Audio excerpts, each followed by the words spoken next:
अब इस आर्टिकल में बात करी गई है कि अगर सिस्टम के अंदर फॉल्ट है, गवर्नमेंट के एंड से कोई फॉल्ट है, तो उसकी सज़ा बच्चों को क्यों दी जाए? जैसे आपको पता होगा एक नो डिटेंशन पॉलिसी आती है। नो डिटेंशन पॉलिसी में बोल दिया गया है कि जो क्लास 8 तक के बच्चे हैं, उनको फेल नहीं किया जाएगा। पहले आपको याद होगा क्लास 5th का भी बोर्ड हुआ करता था, 8th का भी बोर्ड हुआ करता था, 10th का भी चल रहा है, 12th का भी चल रहा है, कब हट जाए कोई पता नहीं है। पर ये नो डिटेंशन पॉलिसी लाई क्यों गई थी? इसका रीज़न क्या था? ये लाई गई थी एक पर्पज़ के साथ। बिकॉज़ बच्चे स्ट्रेस फ़ील ना करें, उनको पढ़ाई बर्डन ना लगे, इस वज़ह से बोल दिया कि फ़ेल ही नहीं करने। पहले के टाइम पे आप देखोगे ज़्यादातर 31st मार्च को रिज़ल्ट आना होता था और बच्चों को टेंशन रहती थी कि पता नहीं पास होंगे कि नहीं होंगे, तो नो डिटेंशन पॉलिसी ले आए, ठीक है? अब ये जो स्ट्रेस था ये ना सिर्फ़ उस बच्चे को ही होता था, उसके पेरेंट्स को भी होता और सबसे इम्पोर्टेंट टीचर को भी एक रिस्पॉन्सिबिलिटी रहती थी कि बच्चा फेल ना हो जाए तो अच्छे से पढ़ाना पड़ेगा, सबके ऊपर थोड़ा ध्यान रखना पड़ेगा। अब जब ये नो डिटेंशन पॉलिसी आती है तो बच्चों को लगने लगा कि फेल तो होना नहीं है। अब जो स्ट्रेस पेरेंट्स ले रहे थे उनको भी लगा कि फेल तो होंगे नहीं बच्चे और इससे टीचर्स का भी एटीट्यूड काफ़ी ज़्यादा लीनिएंट हुआ कि बच्चों को फेल तो करना ही नहीं है क्लास 8 तक तो आओ और जाओ। कई टीचर्स को आपने देखा होगा वूल ले आते हैं साथ में स्वेटर्स बना रहे होते हैं प्रॉपर तरीके से, ठीक है? तो वो उससे क्या हुआ सारे स्ट्रेस फ्री हो गए और हमने तो टारगेट ले रखा है 2047 का जिसमें हम बोलते हैं कि हम विकसित भारत होंगे। तो क्या अगर पढ़ी-लिखी होगी होगी ही नहीं अपनी जनता, तो क्या वो सच में होगा अचीव? दैट इज़ 2047 का टारगेट, विकसित भारत जिसे हम बोलते हैं, डेवलप्ड नेशन जिसे बोलते हैं। तो हमने तो बोला है कि क्वालिटी एजुकेशन हम 100% प्रोवाइड करेंगे, पर क्या हमारी अप्रोच उस तरफ जा रही है? अब जैसे यूके का अगर मॉडल मैं यहाँ पे एग्जांपल के लिए लूँ, तो वहाँ पे एक थ्योरेटिकल अप्रोच रहती है, एक प्रैक्टिकल अप्रोच रहती है। पहले आपको थ्योरी में सब कुछ बता दिया, जो उसका बेस है कॉन्सेप्ट से रिलेटेड, फिर आप उसको प्रैक्टिकली भी इम्प्लीमेंट करते हो। फिज़िक्स का है कोई, केमिस्ट्री का है कोई, तो उसको आपको फिज़िकली भी उसको प्रैक्टिकल करवाया जाता है। तो अप्रोच इज़ डिफरेंट। इंडिया के अंदर थ्योरेटिकल है, पर वो भी प्रॉपर तरीके से नहीं है। आज के टाइम पे आप देखोगे जो गवर्नमेंट इंस्टीट्यूशन है और प्राइवेट इंस्टीट्यूशन है, दोनों की मशीनरी में बहुत बड़ा डिफरेंस आ चुका है। क्या डिफरेंस? जैसे गवर्नमेंट स्कूल में अब आपको ज़्यादातर एडमिशन वैसी मिल रही है, जिनके ना तो पेरेंट्स को टेंशन है कि वो पढ़ेंगे, नहीं पढ़ेंगे या फिर फाइनेंशियली बहुत ज़्यादा वीक है। सिर्फ़ वो लोग एडमिशन ले रहे हैं अब गवर्नमेंट स्कूल्स के, कुछ स्टेट्स और यूटीज़ को अगर साइडलाइन कर दें, उनके अलावा। बाकी प्राइवेट इंस्टीट्यूशन में आपको फैसिलिटी तो काफ़ी ज़्यादा प्रोवाइड करी जा रही है। बच्चों को प्रॉपर प्ले स्कूल्स प्रोवाइड करे जाते हैं, एबीसीडी के अलावा दीवारों के ऊपर काफ़ी डिज़ाइन्स होंगे, डिजिटल स्क्रीन्स आ चुकी हैं और वहीं पे गवर्नमेंट स्कूल आप कहीं देखोगे डैम्प है, सीलिंग वहाँ पे लीक कर रही है, तो बच्चों को वो एनवायरनमेंट नहीं मिल पाता। पर क्या प्राइवेट इंस्टीट्यूशन जितने भी स्कूल्स हैं, वहाँ पे बच्चों को सारे पढ़ा पाएँगे? तो यहाँ पे एक क्वेश्चन रेज़ होता है कि जितने भी गवर्नमेंट स्कूल्स हैं, वहाँ पे भी इम्प्रूवमेंट चाहिए। अब आते हैं दोबारा से जीडीपी के ऊपर कि पैसा कितना लगाती है हमारी सरकार। तो सरकार बहुत कम पैसा लगाती है। एक कमीशन आया था कोठारी कमीशन। कोठारी कमीशन आता है आपका 1964 से लेके 66 मतलब 1964 में इन्होंने बोला कि हम एक आपको रिपोर्ट बना के देंगे सरकार को और 1966 में वो जाके रिपोर्ट सबमिट हुई। और उसमें मेंशन करा गया कि एजुकेशन के ऊपर जीडीपी का एटलीस्ट 6% तो लगना ही चाहिए। पर हमने कितना लगाया है? ओनली 2.9%। ठीक है? 6% का मतलब आधा भी नहीं हुआ, आधे से भी थोड़ा-सा कम रह गए हम। तो कोठारी कमीशन के हिसाब से हम एडिक्वेट जीडीपी की कंट्रीब्यूशन नहीं कर रहे एजुकेशन के फील्ड में। इसके अलावा सिस्टमिक इश्यूज़ भी हैं काफ़ी सारे। गवर्नमेंट जो है वो क्विक फिक्स सॉल्यूशंस के ऊपर फोकस नहीं करती। जैसे टेक्नोलॉजी का एग्जांपल ले लेते हैं यहाँ पे। हमने कोई प्रोजेक्ट स्टार्ट किया कि इस टेक्नोलॉजी को हम इम्प्रूव करेंगे। पर वो टाइम निकल जाता है, बाकी कंट्रीज़ तब तक और टेक्नोलॉजीज़ ले आती हैं। तो मतलब बहुत डिलेज़ करते हैं। डॉक्यूमेंट्स टेबल के ही ऊपर रह जाते हैं, अगले साल जाके याद आती है कि इसको भी देखना था। तो सेम हम एजुकेशन के अंदर कर रहे हैं, जो एक बेस है हमारे डेवलपमेंट के लिए। ऊपर से हम बार-बार बोलते हैं युवा भारत, पर मैंने आपको एक आर्टिकल कराया था डेमोग्राफिक डिविडेंड का, जिसमें बोल दिया है कि यंग जो पॉपुलेशन हम बोले जा रहे हैं, जिसका ढिंढोरा हम पीटते रहते हैं कि जो भारत है वो एक युवा देश है। पर ये युवा हमेशा नहीं रहेगा ना। हमारा टोटल फर्टिलिटी रेट तो 2.1 आ चुका है। टीएफआर 2.1 है। ऑन एन एवरेज अगर बात करें बिहार, यूपी को छोड़ दें, वहाँ पे आपको 3.2 तक का टीएफआर मिल जाएगा, टोटल फर्टिलिटी रेट मिल जाएगा।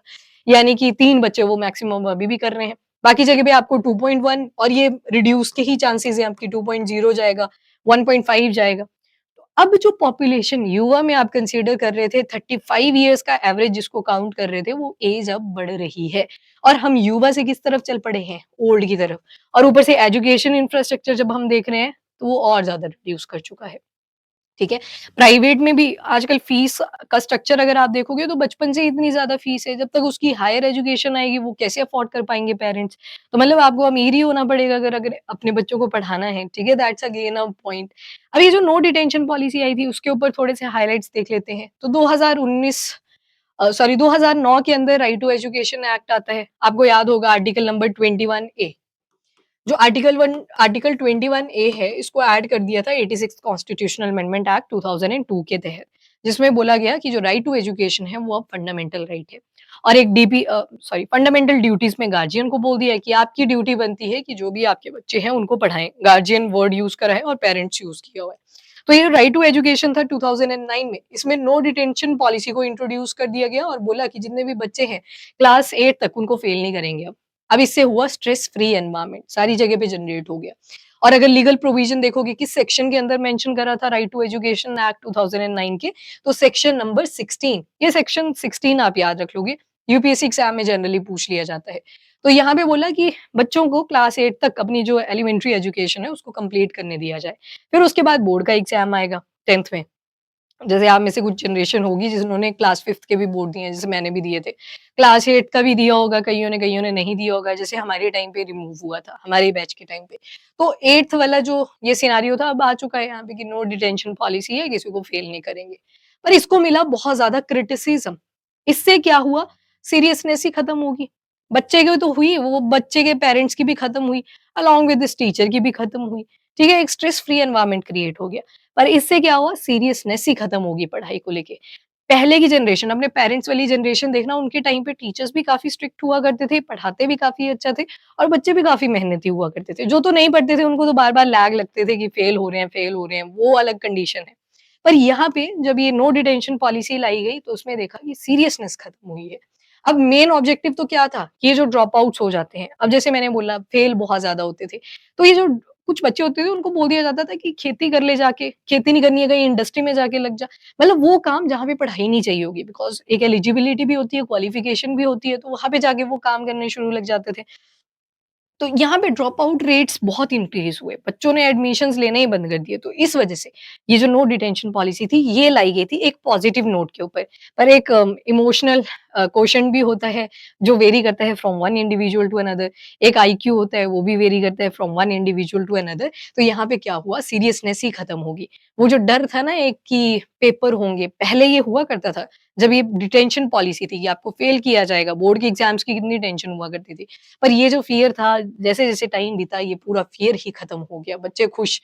अब यहाँ पे पॉलिसी के ऊपर ब्लेम लगाया गया कि जो लर्निंग लेवल्स हैं वो काफ़ी डिक्रीज़ हुए हैं।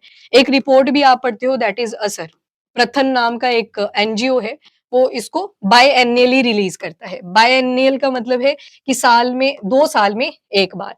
पहले ये एनुअल हुआ करता था, 2016 के बाद बोला गया कि हम 2 साल में 1 ही बार देंगे रिपोर्ट कार्ड ऑफ स्टूडेंट कि पढ़ाई किस लेवल पे चल रही है। अब देखो ये भी एक नेगेटिव चीज़ ही है, आप 2 साल में 1 बार बता रहे हो कि बच्चों की क्या कंडीशन है पढ़ाई की टर्म्स में।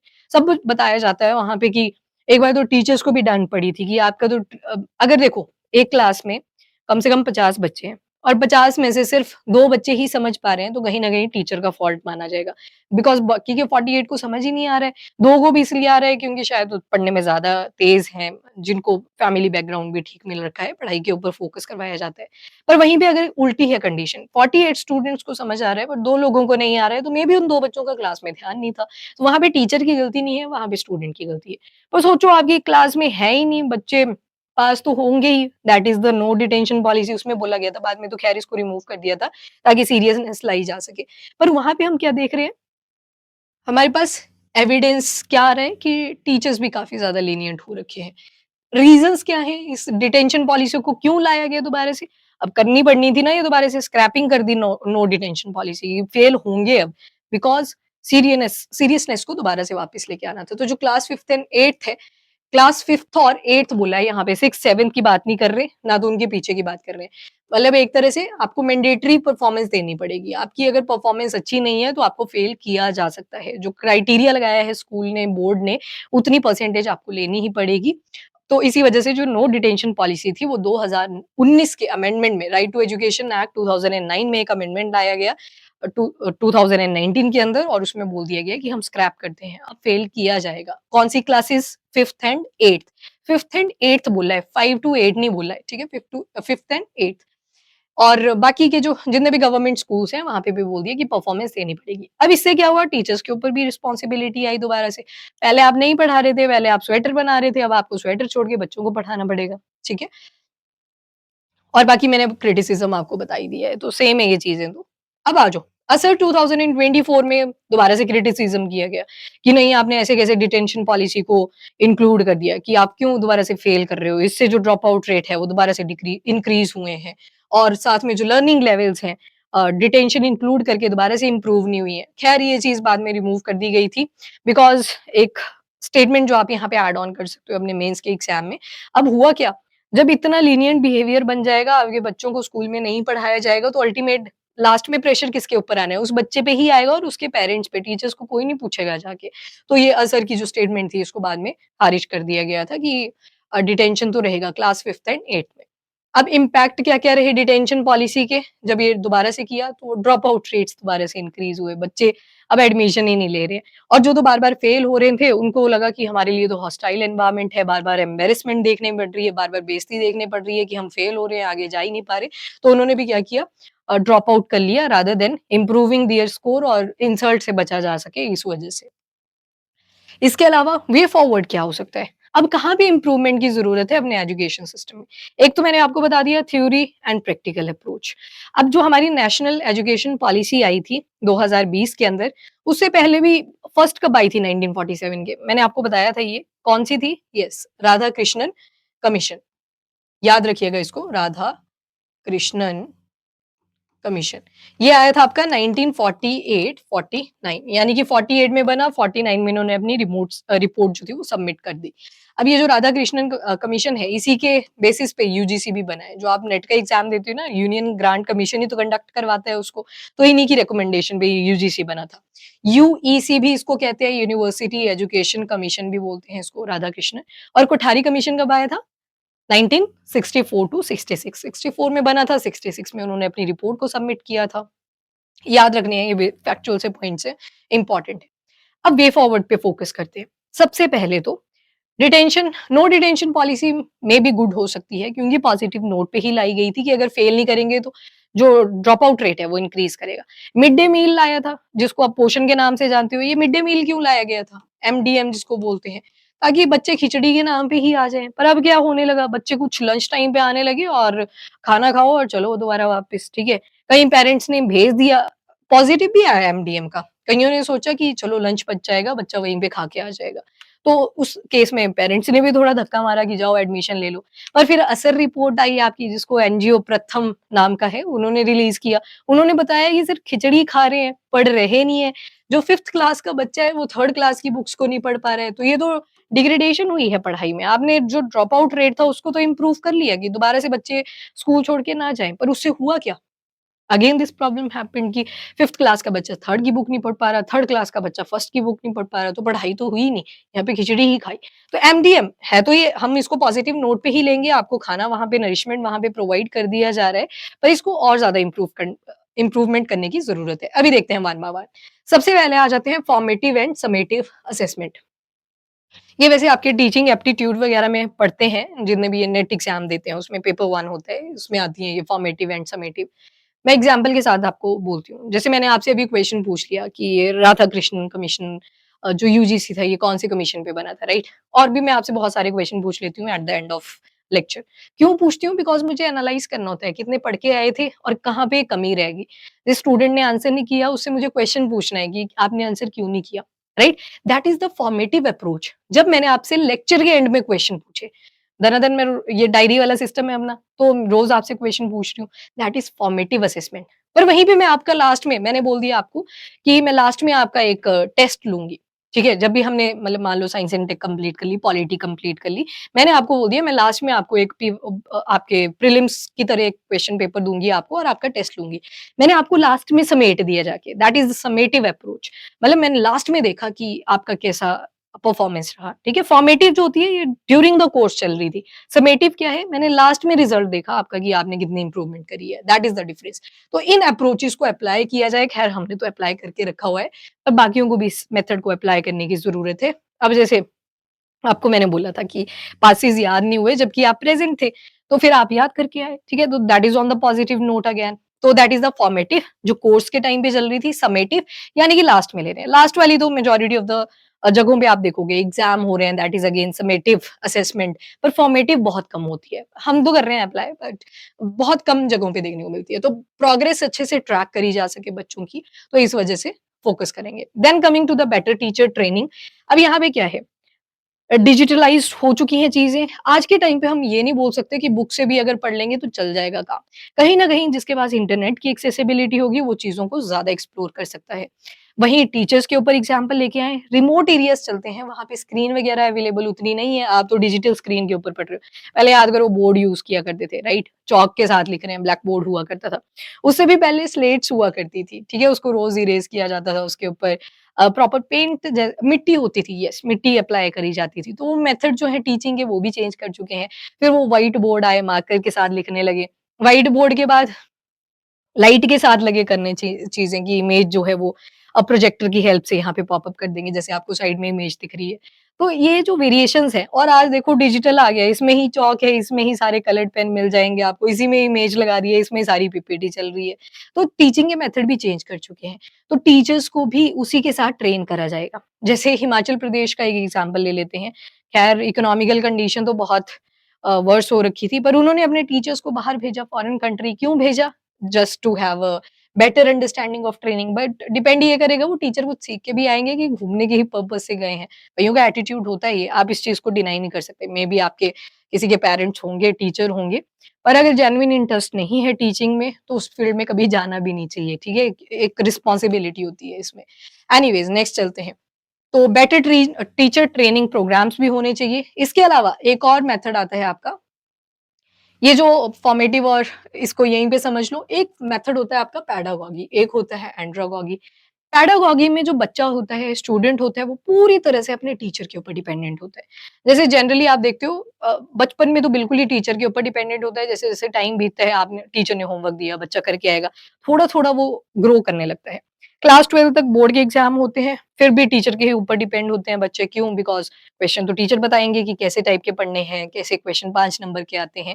तो दैट इज़ पैडागॉजी, जब बच्चा पूरी तरह से टीचर के ऊपर डिपेंड है। वैसे एक आती है एंड्रोगॉगी। एंड्रोगॉगी में अब जो बच्चा है वो थोड़ी-थोड़ी रिस्पॉन्सिबिलिटी खुद भी लेने लग जाता है। जैसे कॉलेज वाला टाइम पीरियड होता है। इसका भी एक एडवांस लेवल आता है जिसको ह्यूटागॉगी बोल देते हैं। यहाँ लिख देती हूँ ह्यूटागॉगी।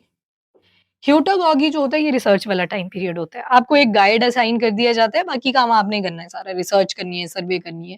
That is your own responsibility. उसके बाद मॉडर्न टीचिंग टेक्निक जितनी भी है, स्टूडेंट सेंट्रिक अप्रोच जैसे मैं अप्लाई करती हूँ आपके ऊपर, तो that is student centric approach. Incentive for performance, that is very good point. यहाँ पे बच्चों के क्विज करवाए जाएं कंटिन्यूअस तरीके से, ताकि जो बच्चे हैं उनका भी पता चल जाए, और जो टीचर हैं उनको अवार्ड्स दें, और बच्चे उन अवार्ड्स के चक्कर में थोड़ा और ज्यादा मोटिवेट रहें, जैसे स्कूल टाइम पे दिए जाते थे, राइट? और टीचर्स को भी इंसेंटिव देने चाहिए।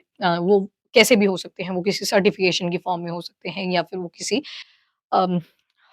मनी के फॉर्म में हो सकते हैं, ठीक है? आपने एक्स्ट्रा चार्जेस दे दिए तो दैट इज़ अगेन इंसेंटिव देने चाहिए। और इसके अलावा नेक्स्ट जो स्टेप रहेगा, स्कीम्स। इतनी सारी एजुकेशन रिलेटेड स्कीम चला रखी हैं, जैसे समग्र शिक्षा अभियान है, यहाँ पे इंफ्रास्ट्रक्चर बेटर करने की ज़रूरत है। यहाँ पे उतना फोकस हमने प्राइवेट में नहीं किया, प्राइवेट में तो आपको बस पैसा होना चाहिए, फैसिलिटी आपको सारी मिलेगी। यहाँ पे जो फोकस था सारा का सारा एजुकेशन से रिलेटेड, वो गवर्नमेंट सेक्टर के ऊपर ज़्यादा था।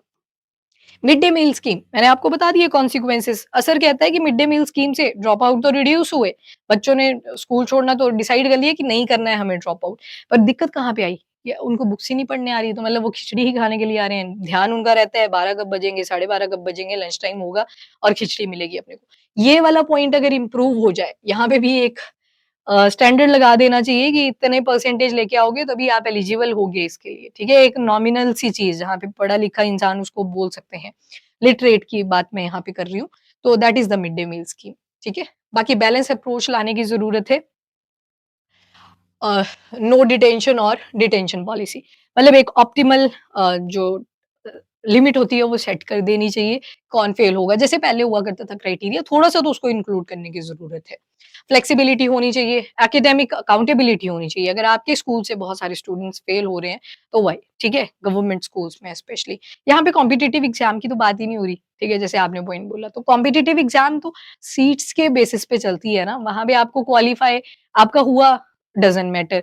हुआ डज़न्ट मैटर, मतलब दोनों चीज़ें चलती हैं वहाँ पे, क्वालीफाई हो भी सकता है, नहीं भी हो सकता है, क्योंकि नंबर ऑफ सीट्स कम है। पर यहाँ पे क्लास 12 तक तो आपको पास करना ही पड़ेगा ना, अगर आगे चल के एडमिशन लेनी है, तो that is again a qualification, पर आगे नंबर ऑफ सीट्स ज़्यादा है, राइट? तो वो डिफरेंस आ जाते हैं, तो उसके साथ उसको कंपेयर मत करो। एनीवेज़, लर्निंग असेसमेंट होनी चाहिए, मैंने आपको 2 मॉडल्स बता दिए पीछे, और फेलियर क्यों हो रहा है, टीचर्स को ये ट्रेनिंग देनी चाहिए। ख़ैर मैं तो आपके ऑलरेडी मुझे पता है किसको कहाँ पे कमी आती है, बट यहाँ पे एड्रेसिंग फेलियर मतलब improve teacher training and classroom pedagogy rather than penalising student for the poor performance. ये भी नहीं ज़रूरी कि आप स्टूडेंट को ही मॉरली डिग्रेड कर दो कि आप बार-बार फेल हो रहे हो किसी चीज़ के अंदर। And long term education reforms की भी ज़रूरत है। अगर 2047 विकसित भारत का टारगेट अचीव करना है, तो उसके लिए ये सारे मेथड्स हमें अडॉप्ट करने ही पड़ेंगे। फॉरेन कंट्रीज़ जितनी भी हैं, बहुत सारी कंट्रीज़ की स्टोरी आप सुनते हो। कुछ कंट्रीज़ की लेडीज़ ने अपने सोने तक गिरवी लगा दिए थे कि आप पढ़ाई का जो स्ट्रक्चर है, इंफ्रास्ट्रक्चर है, उसको इम्प्रूव करो। आज वो कंट्रीज़ ग्रो कर रही हैं, राइट? तो ये सारे, चलो मैं नहीं बोल रही यहाँ पे कि सबको अपनी ज्वेलरी यहाँ पे दाँव पे लगाने की ज़रूरत है, पर अगर स्ट्रक्चर के अंदर ही रिफॉर्म्स कर दिए जाएँ, तो भी बहुत ज़्यादा इम्प्रूवमेंट देखा जा सकता है। ठीक है? सो दैट्स ऑल इस आर्टिकल के बारे में।